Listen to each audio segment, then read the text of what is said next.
Bab 2334 Mentah 2441, di mana Istana Abadi Ethereal. Telur naga. Tentu saja, telur naga yang dibicarakan oleh telur putih adalah naga langit. Namun, dikatakan bahwa ia merasakan aura naga langit dari Jiang He. Xiao Chen tiba-tiba teringat Jiang He yang mengatakan bahwa dia berasal dari kota naga leluhur saat pertama kali mereka bertemu. Sekarang Xiao Chen memikirkannya dengan hati-hati. Bagaimana mungkin naga berdarah campuran memasuki kota naga leluhur begitu awal? Advertisement. Jika Jiang He adalah putra naga langit, itu akan menjelaskannya. Tidak peduli apa yang dilakukan naga langit, dia tetaplah naga langit, eksistensi yang dihormati dan dipuja di kekaisaran naga surgawi. Anak-anak naga langit secara alami akan memiliki hak istimewa. Mengabaikan apa yang dipikirkan Xiao Chen saat ini, Jiang He saat ini menunjukkan garis-garis hitam di wajahnya, malu dengan telur hitam putih yang mengelilinginya. Xiao Chen, apa sebenarnya kedua orang ini? Jiang He tidak tahan lagi dengan dua boneka yang mengendus-endus di sekitarnya seperti anjing, jadi dia segera mencari bantuan dari Xiao Chen. Biarkan dia pergi untuk saat ini. Saya punya pertanyaan untuk kalian berdua, apakah Anda berhasil menangkap orang itu? Xiao Chen lebih khawatir tentang kematian penguasa guntur. Jika orang itu tidak mati, Xiao Chen tidak bisa tetap tenang. White Egg tersenyum dan berkata, itu wajar. Bagaimana kegagalan bisa terjadi dengan kami berdua di tempat kerja? Namun, sementara tubuh anggur penghisap darah dihancurkan, jiwanya berhasil melarikan diri ke harta budis orang itu. Petik 2. Advertisement. Xiao Chen melihat ke arah yang ditunjuk White Egg. Itu adalah sekte teratai hitam yang mulia Ming Xuan, yang bertarung dengan Chu Chaoyun. Aku harus benar-benar menghancurkannya cepat atau lambat. Niat membunuh memenuhi mata Xiao Chen. Di dalam hatinya, penguasa guntur alam Kunlun akan selalu menjadi orang yang harus dia bunuh. Adegan ini benar-benar ramai, Jiang He menghela nafas ketika dia melihat pertempuran besar yang kacau antara kaisar yang berdaulat. Untungnya, ini adalah tanah kuno. Jika itu adalah ibu kota kekaisaran Yan City, itu akan hancur sejak lama. Setelah Si mengenakan jubah suci naga merahnya, dia berhenti berkelahi dengan Wang Yan. Dia memanggil tamunya bersama dan bergegas menuju altar ke-9. Yan Changming dan Zhen Yuan muncul di beberapa titik. Sepertinya kedua belah pihak berencana untuk bekerja dengan pangeran lain untuk mengejar Wang Yun dari altar ke-9. Advertisement. Adegan yang sebelumnya kacau berlanjut untuk sementara waktu sebelum menjadi tenang. Yuan Zhen, yang menggunakan kekuatan altar ke-9 untuk memenuhi langit dengan awan keberuntungan, akhirnya menjadi target semua orang. Putaran kedua dari perlombaan suksesi tampak seperti perlombaan terakhir untuk menjadi putra mahkota, dengan berbagai karakter datang di atas panggung. Sebelum keributan pertama berakhir, keributan lain dimulai. Akan selalu ada beberapa perkembangan yang tidak terduga. Bagaimana hubunganmu dengan naga langit? Si tidak akan menangkapmu tanpa alasan. Sejauh yang saya tahu, naga langit tahu lokasi kunci warisan, dia menemukannya di tanah tua Azure Dragon. Xiao Chen bertanya kepada Jiang He setelah memulihkan akalnya. Karena saya sudah menyelamatkan Anda, jika Anda terus merahasiakannya, Anda tidak tulus.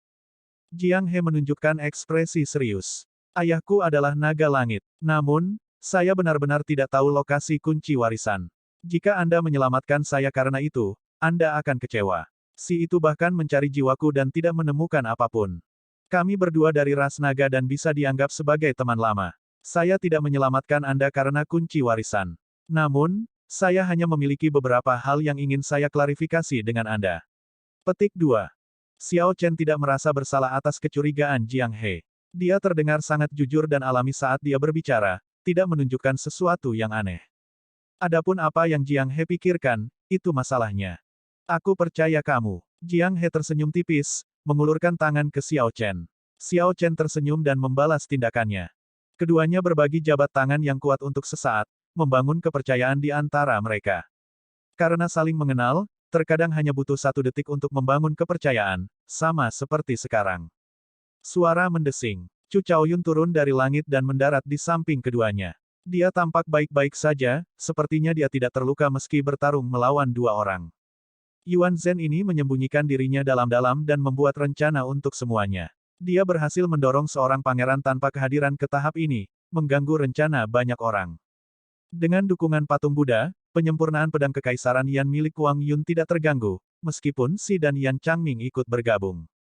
Lebih jauh, Wang Yan, Xiao Su, dan yang lainnya berkumpul bersama, menunjukkan sedikit kerutan.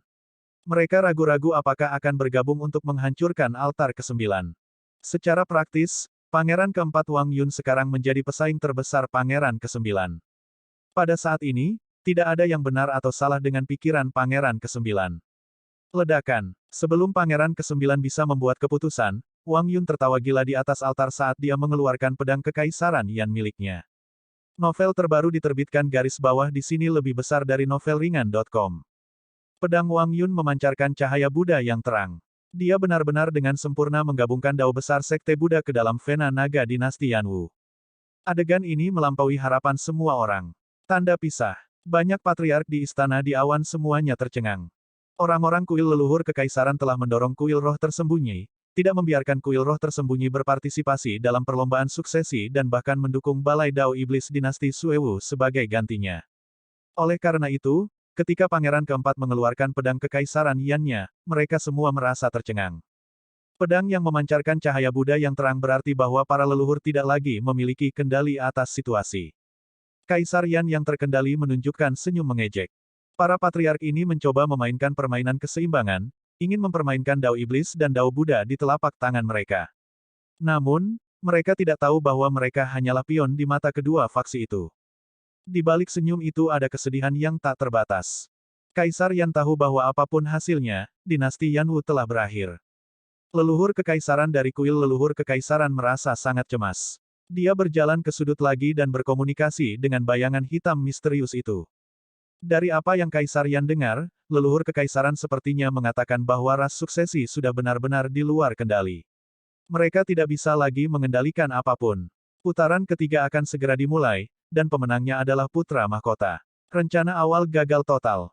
Dengan siapa kamu berbicara? Kaisar Yan bertanya lagi setelah leluhur kekaisaran selesai. Leluhur kekaisaran menunjukkan ekspresi dingin saat dia berkata dengan acuh tak acuh, Pangeran keempat harus menjadi bagian yang kamu masukkan dengan kuil roh tersembunyi, kan? Meskipun saya tahu Anda berjalan dekat dengan kuil roh tersembunyi, saya tidak berharap Anda menjadi begitu gila. Seandainya saya tahu sebelumnya, saya akan melumpuhkan Anda. Adapun dengan siapa saya berbicara, Anda secara alami akan tahu setelah perlombaan suksesi berakhir. Petik 2. Ketika Kaisar Yan mendengar itu, dia ingin tertawa terbahak-bahak. Namun, hatinya sudah mati, dia tidak bisa tertawa. Ekspresinya tampak lebih tidak sedap dipandang daripada menangis. Kelompok orang ini benar-benar tidak bisa diselamatkan. Tanda pisah. Ketika Wang Yun mengeluarkan pedang kekaisaran Yan di makam Kaisar Yan kuno, altar di bawah kakinya hancur. Seluruh wilayah inti mulai bergetar hebat, dan tanah meledak. Ekspresi Xiao Chen berubah. Ketika banyak kaisar berdaulat kesempurnaan agung menyerang dengan panik, mereka tidak berhasil membuat tanah kuno ini benar-benar retak dan meledak. Namun, banyak retakan yang terlihat sekarang muncul di tanah. Makhluk apa yang memiliki kekuatan seperti itu? Itu bahkan lebih mengerikan daripada begitu banyak kaisar kesempurnaan agung yang ditambahkan bersama. Gemuruh. Getaran tanah semakin kuat. Aura yang sangat kuat muncul di bawah tanah. Gelombang kejut menyebar, memaksa semua orang, termasuk Xiao Chen, untuk mundur terus-menerus. Betapa kuatnya. Gelombang kejut saja sudah tidak dapat diblokir. Setelah Xiao Chen mendarat, dia merasa seperti bayi ketika dia merasakan aura yang melonjak ini, memaksanya untuk terus mundur. Kakak, di depan mata semua orang, sebuah pohon muda menyala muncul di wilayah inti. Sebelum ada yang bisa terkejut, pohon muda itu tumbuh sangat cepat, melesat dengan eksplosif. Pohon muda itu segera tumbuh seukuran gunung. Saat cabang-cabang pohon bergetar, kekuatan hidup yang tak terbatas melayang ke bawah. Saat bermandikan lampu hijau ini, luka semua orang sembuh dengan kecepatan yang terlihat. Pohon tinggi itu terus tumbuh subur. Namun, karena sudah sangat besar, itu memberi kesan bahwa tingkat pertumbuhannya melambat. Samar-samar tampak seperti citra dinasti besar yang sedang bangkit. Pohon Kaisar Yan. Ini adalah pohon Kaisar Yan, manifestasi dari akumulasi 100.000 tahun dinasti ini. Ini adalah pohon surgawi dinasti yang memakan vena naga dinasti untuk makanan dan telah tumbuh selama lebih dari 100.000 tahun. Suara mendesing. Suara mendesing. Suara mendesing. Tidak dapat menekan dorongan hati mereka, berbagai pangeran bergegas menuju pohon Kaisar Yan. Untuk putaran ketiga, pangeran yang bisa berdiri di puncak pohon dewa pada akhirnya akan menjadi putra mahkota dinasti. Namun, banyak orang masih tetap berada di bawah pohon yang menjulang tinggi. Bukan hanya itu, mereka semua menunjukkan ekspresi ragu di wajah mereka. Di mana istana abadi etiril? Pohon surgawi sudah muncul, dan perlombaan suksesi akan segera berakhir. Namun, tidak ada satupun tanda dari istana abadi etiril. Berbagai talenta luar biasa yang memegang kunci etiril Immortal Palace melihat sekeliling, mencoba menemukan petunjuk untuk itu. Apakah itu belum waktunya? Atau apakah prediksi ini salah seperti prediksi sebelumnya? Bab 2335, Mentah 2442, Siklus Tanpa Akhir. Pohon surgawi sudah muncul, jadi di mana istana abadi etiril? Pohon Kaisar Yan muncul dengan megah di hadapan semua orang. Saat cabang-cabangnya bergetar, kekuatan hidup yang kuat berubah menjadi tetesan kehijauan yang tersebar di wilayah inti yang luas. Semua orang bisa melihat pohon yang menjulang tinggi di wilayah inti. Itu telah tumbuh dari pohon muda kecil menjadi pohon yang puncaknya tidak terlihat oleh siapapun. Pada saat yang sama, itu memungkinkan seseorang untuk merasakan luasnya wilayah inti makam Kaisar Yan kuno. Meskipun begitu luas dan tinggi, itu hanya seperti setetes air di lautan di dalam wilayah inti. Advertisement. Tanah tempat pohon itu tumbuh tampaknya memiliki kebebasan magis yang dapat mencakup segalanya. Dibandingkan dengan talenta luar biasa lainnya yang mencari istana abadi etiril, Xiao Chen tampak jauh lebih santai.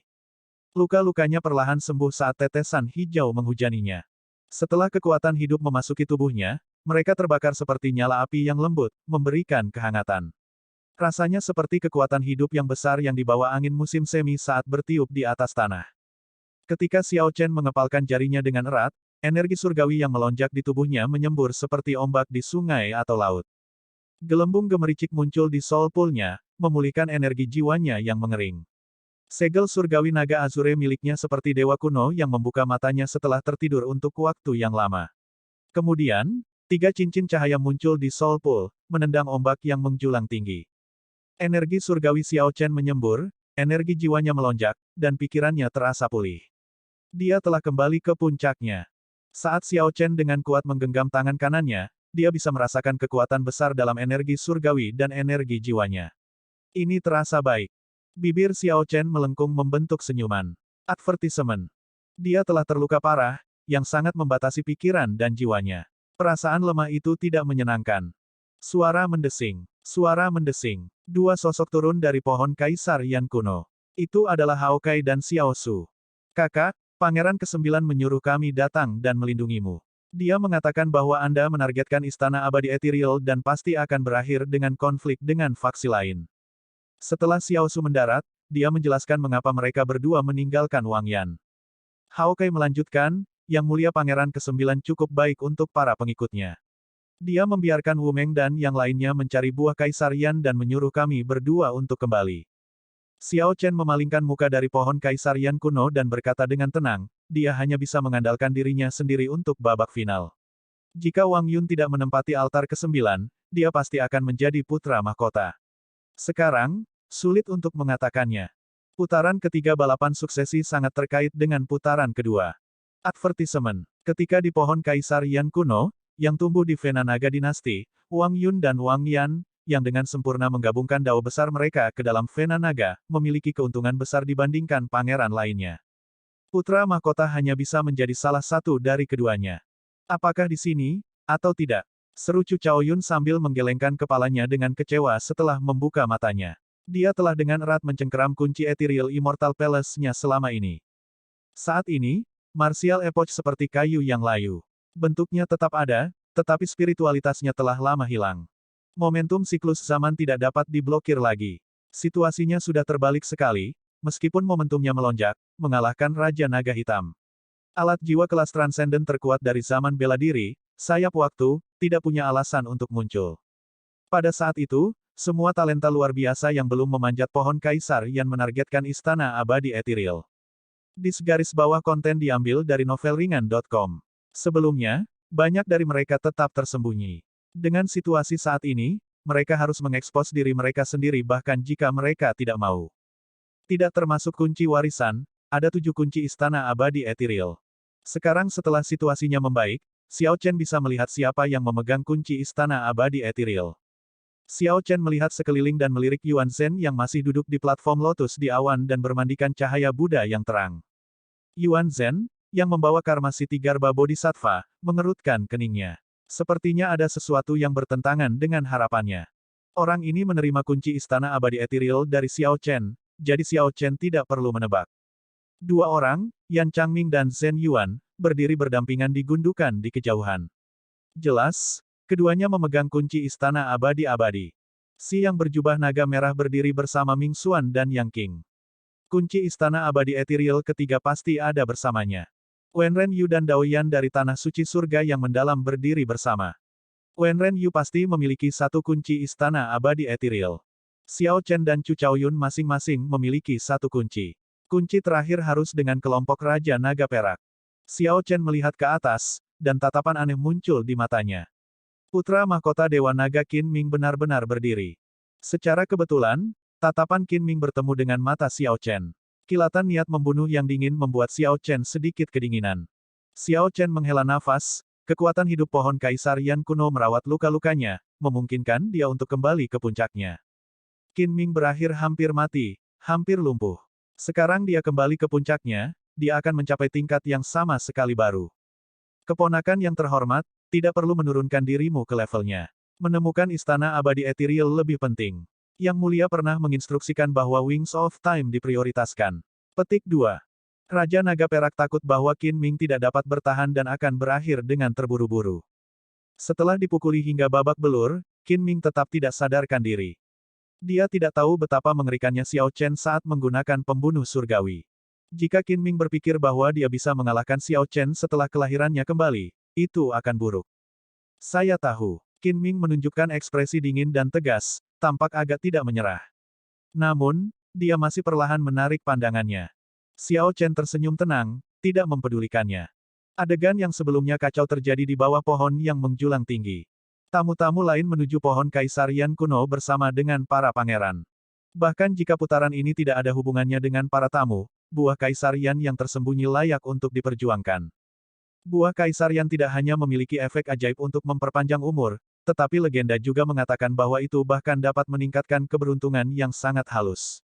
Semakin tinggi kultivasi seseorang, semakin seseorang bisa merasakan keberadaan takdir. Secara alami, para tamu akan lebih menginginkan keberuntungan. Dibandingkan dengan istana abadi ethereal ilusi, yang menampung Wings of Time, mereka lebih tertarik pada buah Kaisar Yan. Di mana istana abadi ethereal?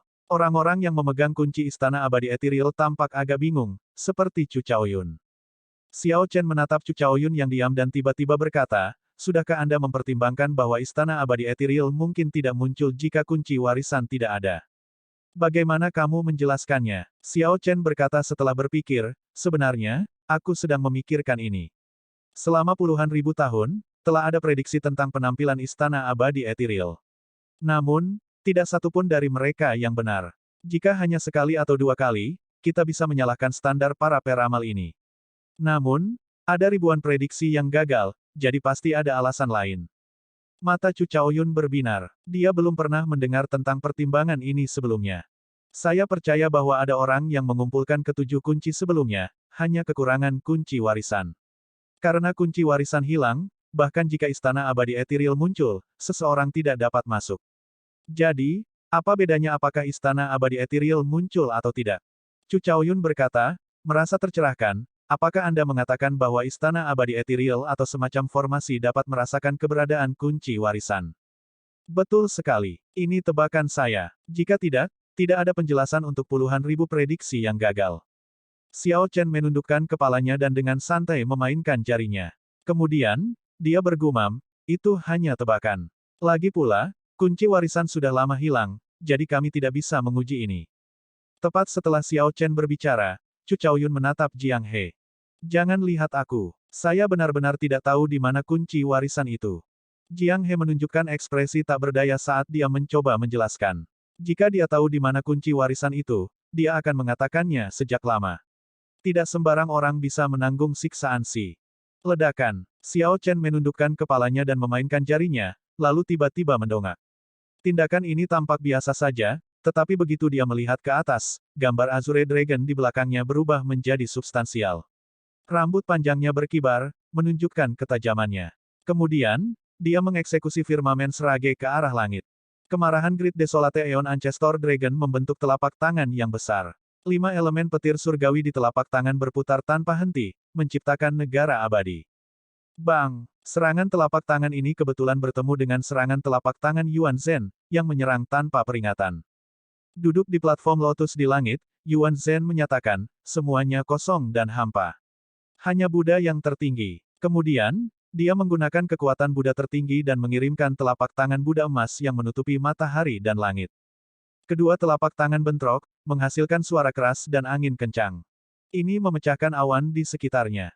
Gelombang kejut dan angin kencang mengguncang pohon Kaisar Yan kuno yang menjulang tanpa henti. Beberapa tamu yang mencari buah Kaisar Yan di pohon merasa seperti dunia runtuh.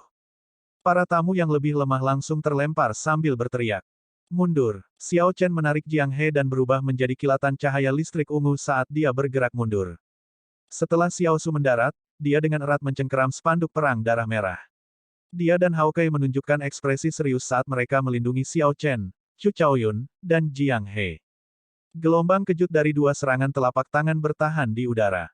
Telapak petir dan telapak tangan Buddha emas mewujudkan fenomena misterius yang mengerikan. Bagi orang lain, ruang yang luas ini tampaknya telah berubah menjadi tanah terlarang yang menakutkan. Yuan Zhen bermandikan cahaya Buddha yang lembut saat dia duduk di platform lotus, perlahan melewati tanah terlarang yang dibentuk oleh gelombang kejut. Dia melihat sekeliling dan menatap Jiang He.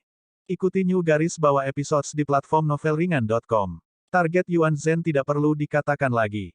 Suara mendesing, suara mendesing, suara mendesing. Tiga sosok tiba dalam sekejap. Si menyerang Ming Xuan dan Yang Qing. Xiao Chen, sepertinya kamu bukan satu-satunya yang menemukan inti masalahnya, komentar Chu Chaoyun. Jiang He merasa tidak nyaman, senyum pahit terpampang di wajahnya. Lagi pula, yang mengincarnya adalah Yuan Zhen yang tak terduga. Selanjutnya, Jiang He sudah mengalami cara ketiganya menyerang di tanah. Jiang He mengutuk tanpa henti di dalam hatinya. Namun, yang dia kutuk bukanlah orang-orang ini tetapi ayahnya yang tidak berperasaan. Ayah, Anda telah membahayakan anak Anda, jika Anda benar-benar tahu lokasi kunci warisan, Anda seharusnya memberi tahu saya. Paling tidak, itu tidak akan mengarah pada situasi di mana aku bahkan tidak bisa menjelaskannya. Serahkan orang ini padaku. Si memotong langsung ke pengejaran. Tentu, Xiao Chen langsung setuju, mengejutkan Jiang He dan Si. Namun, kamu harus memberiku jubah naga merah yang kamu kenakan sebagai ganti dia. Si mengungkapkan senyum tipis. Salib merah muncul di kedalaman mata kirinya lagi. Kemudian, itu berubah menjadi api merah menyala. Kakak, api merah yang aneh ini menyala di kedalaman terdalam mata kirinya dan terus menyala tanpa henti. Sepertinya itu terbakar melalui penghalang dunia lain, melakukan perjalanan melalui jarak tak terbatas saat keluar dari mata dan melayang di dahi Si. Begitu nyala api merah keluar dari mata, kengerian dari kedalaman berubah menjadi substansial saat ditekan ke depan. Tampaknya sangat cocok dengan wajah tersenyum Si. Suara mendesing. Ketika dihadapkan dengan kengerian yang besar ini, Xiao Su dan yang lainnya harus mundur beberapa langkah sebelum mereka bisa berhenti. Meski begitu, mereka tetap tidak berani menatap wajah Si. Xiao Chen, apakah kamu tahu siapa temanmu dan siapa musuhmu di sini? Si bertanya, masih tersenyum, dia tidak memanfaatkan waktu dia menekan Xiao Su dan yang lainnya dengan auranya. Xiao Chen menatap langsung ke arah Si dan menjawab dengan tenang, yang di depan dan di sampingku adalah temanku. Bagian depan secara alami mengacu pada Xiao Su dan Hao Kai. Para pihak merujuk pada Chu Chaoyun dan Jiang He. Salah. Si tidak ragu untuk mengatakan, salah. Dia menunjukkan ekspresi serius, memancarkan pesona yang tak terbantahkan. Epoch lama sedang menurun, dan epoch baru akan segera dimulai. Zaman jatuh dan bangkit dalam siklus tanpa akhir. Apakah Anda benar-benar memahami arti siklus tanpa akhir? Ini adalah momentum yang hebat, sesuatu yang tidak bisa dihentikan dan tidak dilibatkan oleh siapapun. Selain saya, orang-orang di sisi Anda ini dipaksa oleh keadaan atau tidak punya pilihan. Mereka bisa mengkhianati Anda, abaikan kamu, membunuhmu. Penekanan Si pada setiap kata terdengar seperti guntur, terngiang di benak Xiao Chen dan menyerang titik terlemah di hatinya. Mengkhianati kamu, abaikan kamu, membunuhmu. Tiga kalimat ini bergema tanpa henti di benak Xiao Chen, berlama-lama tanpa berhamburan. Xiao Chen tampak terguncang. Dia telah memikirkan masalah yang sama ketika Chu Chaoyun berusaha untuk bekerja sama dengannya sebelumnya. Kata-kata Si berarti bahwa tidak ada yang bisa dipercaya, selain dia. Mengapa Si begitu percaya diri? Apakah dia benar-benar salah satu rencana cadangan Kaisar Naga Xiao Yun, mengetahui identitas garis keturunan Azure Dragonku? Bab 2336, Mentah 2443, ditinggalkan tanpa pilihan. Mengkhianati kamu, abaikan kamu, membunuhmu. Kata-kata ini seperti pukulan ke kepala Xiao Chen, membuatnya terdiam beberapa saat, tidak dapat memahaminya. Tetap saja, Xiao Chen juga merasa seperti terbangun dari mimpi karena dia memikirkan apa yang dikatakan pihak lain sebelumnya. Saat itu, di Blackwind Ridge, ketika angin jahat belum menyebar, Chu Chaoyun telah berbicara tentang momentum besar dengannya. Advertisement. Pada saat itu, Xiao Chen telah mempertimbangkan semua ini. Siapa yang bisa mengendalikan diri ketika ditopang oleh momentum besar? Siapa yang bisa menjamin bahwa pikiran mereka tidak akan berubah? Siapa yang bisa mengatakan bahwa mereka tidak akan dibiarkan tanpa pilihan? Saat itu, Xiao Chen mengayunkan pedangnya karena dia tidak percaya pada takdir atau momentum besar. Dia hanya ingin mengayunkan pedangnya untuk memotong semua pengekangan. Namun, itu tidak sesederhana itu. Bahkan sekarang, Chu Chaoyun belum memberitahunya bagaimana dia bisa masuk ke makam Kaisar Yan kuno. Xiao Su memiliki aliansi bajak laut di belakangnya. Setelah dia menggantikan warisan Raja Bajak Laut Darah Merah yang tak tergoyahkan, siapa yang bisa menjamin bahwa dia tidak akan hanyut dengan momentum besar? Hao Kai adalah seorang ahli dari Kekaisaran Gagak Emas. Dia datang untuk membantu Xiao Chen hanya karena Ao Jiao. Tanpa Ao Jiao, tidak ada yang tahu bagaimana Hao Kai akan memperlakukannya. Adapun Jiang He, siapa yang bisa menjamin bahwa dia benar-benar tidak tahu lokasi kunci warisan? Tidak ada seorang pun kecuali dia. Siapa teman Xiao Chen, dan siapa musuh Xiao Chen? Advertisement. Api merah yang keluar dari mata iblis si setelah membakar dunia dan penghalang yang tak terhitung jumlahnya seperti air mata berdarah yang berkedip. Setelah si memaksa Xiao Su dan yang lainnya mundur, dia memilih untuk tidak menyerang. Ini membuat kata-kata si terdengar sangat meyakinkan. Seandainya si tidak mengatakan kata-kata ini sebelumnya tetapi memilih untuk menyerang, tidak ada yang bisa memblokirnya. Nyala api merah dari kedalaman matanya yang membakar penghalang dan dunia yang tak terhitung jumlahnya ini lebih menakutkan daripada yang dipikirkan banyak orang. Hati Xiao Chen goyah. Dia hampir yakin bahwa pihak lain adalah rencana cadangan Kaisar Naga Xiao Yun. Kaisar Naga Xiao Yun adalah dari garis keturunan Naga Azure. Mengingat bahwa Xiao Chen juga memiliki garis keturunan Azure Dragon, dia dan si akan berada di pihak Azure Dragon. Jika itu benar, kata-kata si bahkan lebih bisa dipercaya. Advertisement. Bulan cerah di langit. Pernahkah Anda berpikir tentang darah siapa yang mewarnai bulan yang cerah menjadi merah? Kamu juga telah memegang jubah naga merah. Apakah Anda tidak merasa akrab? Orang lain tidak akan mengerti, tetapi Anda harus mengerti. Anda harus memutuskan sendiri siapa yang harus dipercaya dan siapa yang tidak. Kata-kata si terlalu berdampak, menyebabkan Chu Chaoyun, Jiang He, Xiao Su, dan Hao Kai merasakan sesuatu yang aneh dengan Xiao Chen. Jika itu di masa lalu, Xiao Chen tidak akan ragu seperti ini.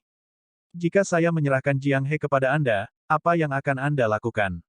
Xiao Chen bertanya setelah terdiam beberapa saat, menatap si.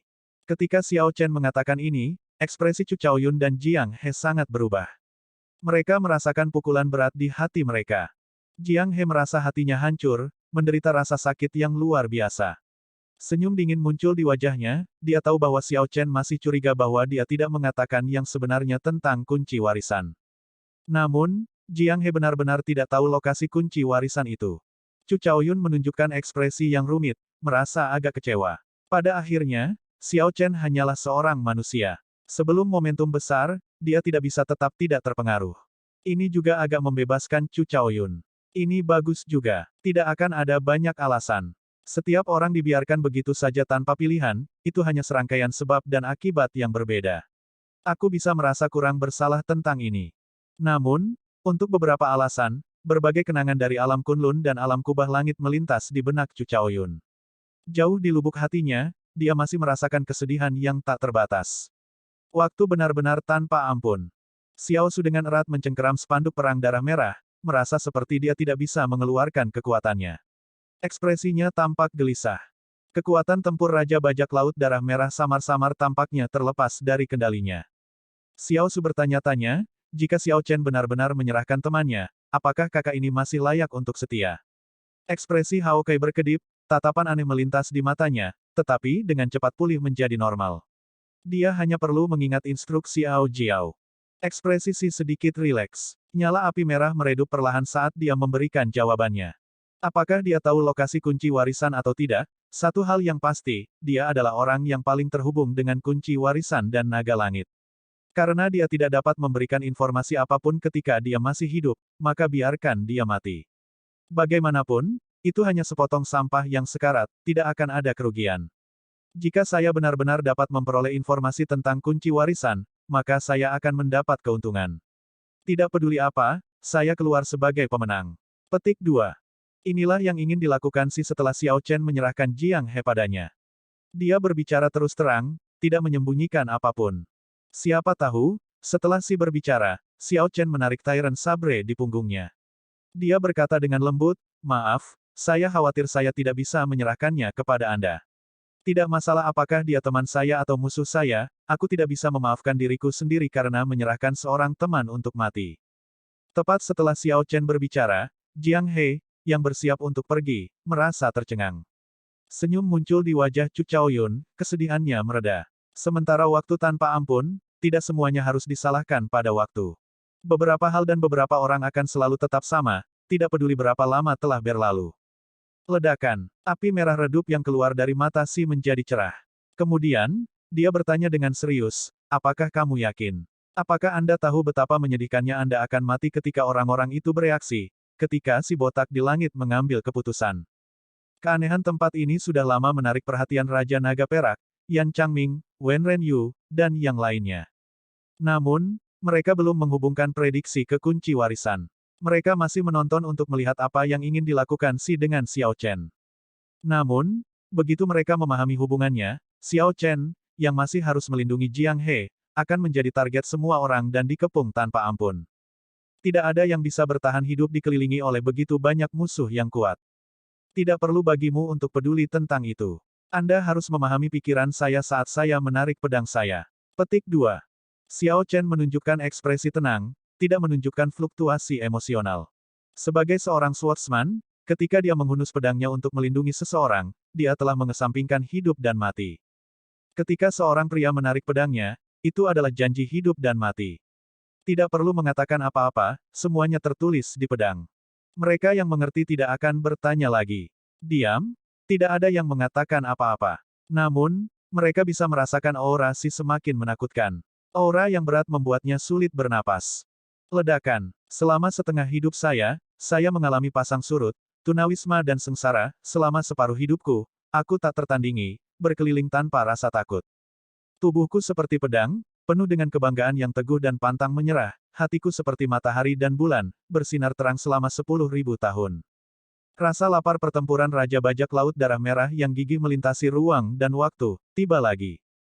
Xiao Su menggunakan tubuh daging dan darahnya untuk memegang spanduk perang darah merah, secara paksa mendorong rasa lapar pertempuran yang gigih. Saat dia melambaikan spanduk perang, itu berkibar seperti ombak, berkibar-kibar tertiup angin dan memukul mundur aura Si. Kemudian, Xiao Su menyodorkan spanduknya. Dia menggunakan keberaniannya yang tak kenal takut dan hasrat pertempuran yang tak tergoyahkan dari spanduk perang darah merah untuk mengambil inisiatif menyerang Si. "Kalian semua pergi. Aku akan memblokirnya." Suara mendesing. Cahaya dingin berkedip di ujung spanduk saat kelaparan pertempuran yang gigih menyatu pada titik itu. Jika ada bintang di sini, itu bahkan bisa menembus bintang. "Ayo pergi." Tekad berkelebat di mata Xiao Chen saat dia memutuskan dalam waktu yang dibutuhkan percikan untuk terbang. Dia tidak bisa menyia-nyiakan kesempatan yang diciptakan Xiao Su. Suara mendesing. Suara mendesing. Suara mendesing. Kelompoknya mengeksekusi teknik gerakan mereka, pergi dengan cepat. Berdengung. Xiao Su menguatkan dirinya untuk kematian saat dia mendorong spanduknya ke depan. Ketika hendak mengenai dada Si, pihak lain mengangkat tangan kanan dan meraih spanduk. Ujung spanduk bergetar dan berdengung tanpa henti.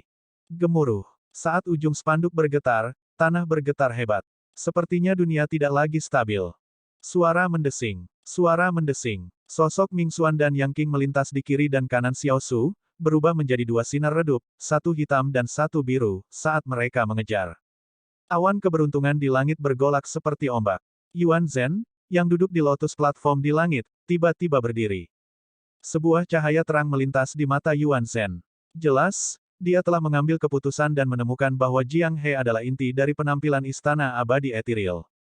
Yuan Zhen dengan lembut melompat dari platform lotus dan turun dengan kecepatan kilat bersama dengan Buddha Might yang memenuhi langit. Istana abadi etiril pasti ada hubungannya dengan Xiao Chen atau seseorang yang bersamanya, kata Qin Ming dengan ekspresi serius ketika dia melihat Yuan Zhen dan Ming Xuan mengejar Xiao Chen. Mata si Kongsu, yang telah mencengkeram kunci Istana Abadi Etiril saat mencari tanda-tanda Istana Abadi Etiril, tiba-tiba menyala dalam pemahaman. Saya mengerti sekarang. Setelah mereka, Jiang dia harus tahu lokasi kunci warisan. Orang itu adalah putra naga langit. Tidak peduli apa, kita harus menangkapnya. Petik 2. Tepat setelah si Kongsu berbicara, dia memimpin Raja Naga Perak dan Qin Ming dengan panik mengejar Xiao Chen. Semua yang ada di sini adalah talenta yang luar biasa. Orang-orang yang memegang kunci Istana Abadi Etiril memiliki potensi untuk memulai zaman baru. Bakat luar biasa ini memiliki tekad dari faksi super di belakang mereka. Menyebut mereka sebagai talenta luar biasa terkuat di seluruh martial epoch tidak akan berlebihan. Mungkin mereka tidak mengerti sebelumnya. Namun, ketika mereka melihat situasi saat ini, mereka berhasil menebak hubungan antara kunci warisan dan Jiang He.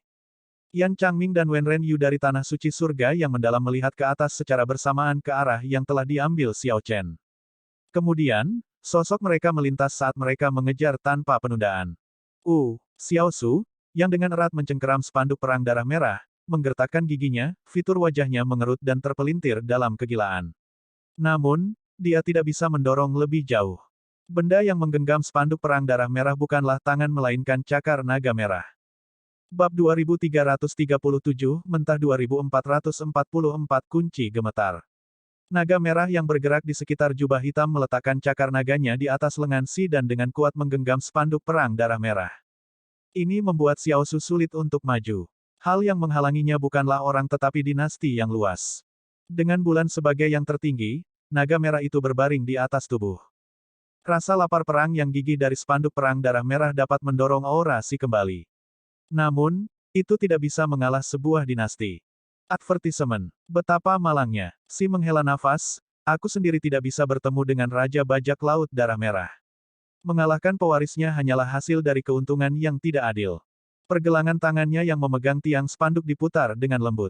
Xiao Su merasa bahwa dia akan segera kehilangan pegangannya pada spanduk. Tiang spanduk perlahan berputar di telapak tangannya saat energi surgawi Ki Iblis mengalir ke tubuhnya melalui telapak tangannya, terasa seperti naga iblis yang menyapunya dengan paksa. Xiao Su menekan energi surgawi Ki Iblis di tubuhnya dan meraung, mewarnai langit dengan darah. Kemudian, fenomena misterius segera muncul. Darah mewarnai langit, dan laut bergemuruh. Gelombang besar melonjak, segera membentuk momentum tanpa batas. Darah tanpa batas memenuhi langit, mengubahnya menjadi merah menyala. Laut melonjak dengan gelombang di bawahnya, setiap gelombang lebih tinggi dari yang sebelumnya. Diresapi dengan rasa lapar pertempuran yang gigih dari Raja Bajak Laut Darah Merah, Xiao Su menggunakan gelombang yang tumpang tindih untuk mendorong maju satu langkah dengan spanduk perang darah merah di tangannya. Ini menembus cakar naga pihak lain dan menancapkan spanduk ke dada pihak lain, pergolakan situasi yang hebat. Mengaum. Advertisement. Namun, naga merah di jubah Si menjadi hidup dalam sekejap. Gambar naga merah melilit Si, menempatkan kepala naganya di atas kepala Si. Kemudian, itu meraung saat menghadapi ombak yang bergelombang. Gemuruh. Ombak bergerak terbalik, langit yang diwarnai darah perlahan kehilangan warnanya. Kemarahan naga merah memaksa momentum tak terbatas itu kembali dan membuat Si kembali unggul. Puci. Xiao Su memuntahkan seteguk darah karena rebound dari gerakan membunuh. Dia tidak bisa lagi dengan erat menggenggam spanduk perang darah merah. Energi surgawi Ki Iblis pihak lain berlama-lama di spanduk perang, merasa seperti badai yang menerpanya. Setelah rebound, Xiao Su mengalami serangan ini dan terbang kembali. Xiao Su baru saja mendarat dan tidak bisa bereaksi ketika dia melihat Si membalas dengan spanduk perang. Advertisement. Suara mendesing. Tangisan menyedihkan terdengar saat ujung spanduk menembus dada Xiao Su, menjepitnya ke tanah. Energi surgawi Ki Iblis yang menempel di spanduk perang mengalir ke dada Xiao Su dan menyerang anggota tubuh dan tulangnya seperti harimau ganas. Kemudian, itu mengalir ke kolam jiwanya dan dengan panik menyapu tempat itu. Ini segera dan benar-benar menekan Xiao Su, membuatnya tidak bisa bergerak. Luka di dada tidak lagi fatal bagi kaisar yang berdaulat kecuali seseorang menggunakan energi surgawi untuk menghancurkan semua kekuatan hidup tubuh. Jika tidak, selama setetes darah yang mengandung kekuatan hidup tetap ada, kaisar yang berdaulat dapat menumbuhkan kembali tubuh mereka, tetap baik-baik saja. Namun, proses kelahiran kembali ini akan lebih lambat jika tidak ada teknik rahasia khusus untuk itu. Bahkan jika tubuh fisiknya benar-benar hancur, selama segel surgawi tidak dihancurkan tepat waktu, jiwa kaisar yang berdaulat dapat melarikan diri. Namun, langkah Si benar-benar menekan tubuh dan jiwa fisik Xiao Su. Sementara menjepit Xiao Su ke tanah dengan spanduk perang darah merah tidak akan berakibat fatal, penghinaan yang dibawanya sangat merusak. Lebih penting lagi, kaisar berdaulat sulit dibunuh. Karena Si tidak mampu mengeluarkan upaya, dia setidaknya bisa menahan Xiao Su untuk memanfaatkan situasi sebaik mungkin. Si tidak menyayangkan Xiao Su karena kebajikan, mengejar Xiao Chen lebih penting. Kamu terlalu lemah. Anda hanya menggores permukaan kelaparan pertempuran Raja Bajak Laut Darah Merah yang gigih. Petik 2. Setelah berbicara, Si menyingkir, tidak menatap Xiao Su lagi. Xiao Su menggenggam spanduk perang merah dan mengatupkan giginya, lalu mencoba mencabutnya. Fitur wajahnya mengerut saat dia menggunakan semua kekuatannya. Namun, tidak ada yang berhasil. Ini memang sebuah ejekan besar, disematkan ke tanah oleh spanduk perang darah merahnya sendiri, tapi dia tidak bisa berbuat apa-apa. Penghinaan seperti itu tidak akan tertahankan. Namun, Xiao Su tidak peduli. Bahkan jika energi surgawi dan energi jiwanya ditekan, meninggalkannya seperti orang biasa, dia tidak menyerah, menggunakan kekuatan kasar belaka. Lebih buruk lagi, spanduk itu menembus dadanya. Setiap gerakan membawa rasa sakit yang hebat yang bisa menyebabkan siapapun pingsan. Namun, Xiao Su tidak menyerah. Dia tidak ragu atau terganggu, hanya fokus untuk mengekstrak spanduk perang darah merah secara perlahan. Dia menunjukkan ekspresi bengkok, dan keringat mengalir dari dahinya seperti hujan. Sekarang, dia sepenuhnya menunjukkan kekuatan kasar, keuletan, dan keganasan seorang kapten bajak laut. Kakak, Si, yang sudah berjalan agak jauh, berhenti dan berbalik untuk melihat. Dia melihat darah menyembur keluar seperti air mancur dari dada Xiao Su yang terlentang. Xiao Su berhasil mencabut spanduk perang darah merah dengan kekerasan. Begitu Xiao Su melepas spanduk perang, batasan yang ditinggalkan Si di tubuhnya hancur seperti bendungan yang dihancurkan oleh sungai yang mengamuk. Kemudian, Xiao Su berdiri kembali sambil mengangkat spanduk perang darah merah, membiarkan spanduk itu berkibar tertiup angin. Spanduk perang yang berlumuran darah tidak kehilangan keanggunannya sama sekali, bahkan terlihat lebih berdarah panas. Spanduk itu berkibar dengan berisik. Namun, bukan angin yang membuatnya berkibar tetapi bendera yang menghasilkan angin. Rasa lapar pertempuran yang berkobar di hati Xiao Su mendorong spanduk perang yang sebelumnya tak tertandingi ini. Saat Xiao Su mengangkat spanduk perang, dia seperti berdiri di atas laut, bukan di tanah. Kelaparan pertempurannya dan hati bajak lautnya tampaknya telah memengaruhi tanah kuno ini. Kemudian, sebuah kapal perlahan pecah dari tanah. Para ahli yang pernah mengikuti panji-panji ini berubah menjadi jiwa-jiwa perang yang menunggangi perahu untuk menjelajah waktu dan mengindahkan perintah. Laut melonjak di depan mata Si. Xiao Su berdiri di haluan kapal saat banyak kapal perang muncul di belakangnya. Jiwa seorang ahli berdiri di setiap kapal yang menghadap angin dan mengendarai ombak. Si menunjukkan keterkejutan di wajahnya. Merasa aneh, dia berkata, apakah kamu tidak merasa dipermalukan sebelumnya? Dia tidak menyangka Xiao Su akan berdiri lagi. Jika itu adalah orang biasa, pikirannya akan hancur karena penghinaan besar yang disematkan ke tanah oleh senjatanya sendiri. Itu akan meninggalkan bayangan yang tak terhapuskan di hatinya di masa depan. Namun, Si tidak melihat kebencian atau penghinaan pada Xiao Su. Si tidak merasa terkejut dengan kekuatan spanduk perang darah merah, yang memanggil jiwa-jiwa perang di masa lalu dan mewujudkan banyak kapal perang yang kuat. Si merasa terkejut dengan temperamen Xiao Su. Orang seperti itu adalah musuh dari mata iblisnya. Dengan ketangguhan dan ketabahan mental seperti itu, Xiao Su tidak akan takut padanya. Raja Bajak Laut Scarlet Blood mengalami pasang surut, tunawisma dan sengsara, selama setengah hidupnya. Dia hidup seperti anjing, tetapi dia tidak meninggalkan hati bajak lautnya bahkan setelah setengah hidupnya. Penghinaan dari sebelumnya bukan apa-apa bagiku. Bagaimana bisa dibandingkan dengan badai yang saya alami di laut? Itu semua lebih bukan apa-apa. Petik 2. Xiao Su tampak tenang dan nyaman, tidak menunjukkan kemarahan atau ketidakpuasan. Terus, bahkan jika Anda memblokir saya, ada dua orang yang tidak lebih lemah dari saya yang mengejar Xiao Chen. Dia masih tidak bisa lepas dari kematian. Kemudian, Si meraih kerah jubahnya dan melemparkannya ke atas. Jubah hitam itu berubah menjadi bulan darah yang terbit. Si terus menatap Xiao Su dengan sabar saat dia berdiri di bawah bulan darah. Kemudian, Si mendorong tangannya ke depan dan memberi isyarat. Pedang kekaisaran iblis yang ditusukkan ke tanah di suatu tempat merespons dengan bas, berubah menjadi seberkas cahaya warna-warni, dan memasuki tangannya.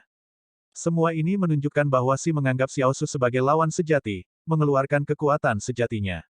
Aku hanya perlu tahu bahwa dengan memblokirmu, aku mengurangi jumlah musuh kuat Xiao Chen satu persatu. Tidak perlu bagi Anda untuk mencoba menggoyahkan tekad saya. Setelah menerima kasih karunia-Nya, saya akan mengingatnya seumur hidup. Itu sudah terukir dalam jiwa dan darahku. Xiao Su menurunkan spanduk perangnya di haluan kapal dan mengarahkannya ke Si. Kemudian, dia berkata, lakukan langkahmu. Tanda pisah. Sementara Si melawan Xiao Su, Xiao Chen, Jiang He, Chu Chaoyun, dan yang lainnya mengambil kesempatan untuk melarikan diri. Namun, mereka tidak bisa berbuat apa-apa terhadap Yuan Zhen, yang menggunakan awan keberuntungan di langit untuk mengejar tanpa henti. Mereka tidak bisa melepaskan Yuan Zhen, tetap dalam pandangannya. Ada masalah yang lebih besar lagi. Raja Naga Perak, Si Kongsu, Dao Yan, Wen Ren Yu, Yan Changming, Zhen Yuan, dan talenta luar biasa lainnya dengan kunci Ethereal Immortal Palace telah mengetahui bahwa inti dari penampilan Ethereal Immortal Palace terletak pada Jiang He.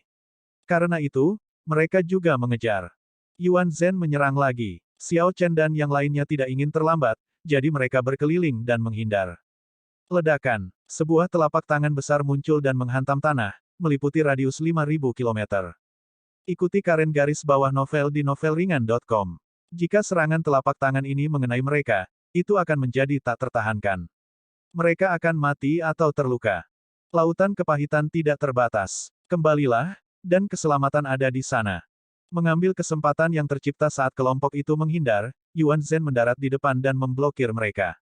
Lautan kepahitan muncul saat Yuan Zhen duduk di atas panggung lotus dan memandang kelompok itu dari sisi lain. Suara mendesing, suara mendesing, suara mendesing. Ming Xuan dan Yang Qing segera tiba, mendarat bersama dengan Raja Naga Perak dan Si Kongsu. Yan Changming dan Zhen Yuan memblokir jalan ke kiri. Lebih jauh lagi, Dao Yan dan Wen Ren Yu datang tanpa tergesa-gesa. Bahaya mengelilingi kelompok itu ke segala arah, bahkan ke atas dan ke bawah. Tidak ada jalan keluar. Xiao Chen melihat sekeliling. Mengambil keputusan, dia menoleh ke Jiang He dan berkata dengan lembut, sebagai teman, saya hanya bisa membantu Anda sampai di sini. Aku akan berurusan dengan biarawan itu. Aku akan membantumu memblokir Raja Naga Perak dan Si Kongsu, Chu Chaoyun melanjutkan. Serahkan Ming Xuan dan Yang Qing padaku. Karena tidak ada jalan keluar ke segala arah, kelompok itu hanya bisa membantu memblokir lawan terkuat dengan harapan Jiang He bisa keluar. Bahkan jika kamu tidak mengatakannya, aku akan terlalu malu untuk tetap di sini. Terima kasih banyak. Jiang He tahu bahwa hanya ini yang bisa dilakukan Xiao Chen untuk membantunya. Ini sudah melampaui apa yang harus dilakukan seorang teman, berusaha sekuat tenaga untuk membantu. Tanpa penundaan atau kata-kata sok, raungan naga datang dari tubuh Jiang He saat ia melayang menuju celah. Raungan naga besar terdengar di sekitarnya, mengguncang tempat itu sedikit. Jiang He mengeluarkan Dragon Might langka yang terasa halus dan surgawi. Misteri naga langit. Mata Xiao Chen berbinar sebagai pengakuan. Tampaknya Jiang He juga tidak lemah. Apa misteri naga langit? Itu merujuk pada keberanian dan keluasan hati yang besar, yang dapat mencakup langit yang tak terbatas. Betapapun luasnya langit, hati seseorang harus lebih besar. Meliputi surga tidak mengacu pada penggabungan dengan surga, mencapai titik tanpa tujuan yang memotong emosi seseorang. Seseorang harus berada di dalam dan di luar surga pada saat yang bersamaan. Dari sanalah sifat halus itu berasal. Menyerang. Setelah melihat bahwa Jiang He akan melarikan diri, Yuan Zhen mengungkapkan niat membunuh di matanya, dan dia bergerak. Xiao Chen, Chu Chaoyun, dan Hao Kai mengharapkan ini sejak lama. Sosok mereka melintas saat mereka memblokir target mereka. Mereka perlu menciptakan jalan menuju kehidupan bagi Jiang He di tengah situasi yang berbahaya dan putus asa ini. Tepat pada saat ini, sesuatu yang aneh terjadi. Semua pembudidaya yang memegang kunci Istana Abadi Ethereal merasakan kunci mereka bergetar karena suatu alasan. Ekspresi mereka segera berubah secara dramatis.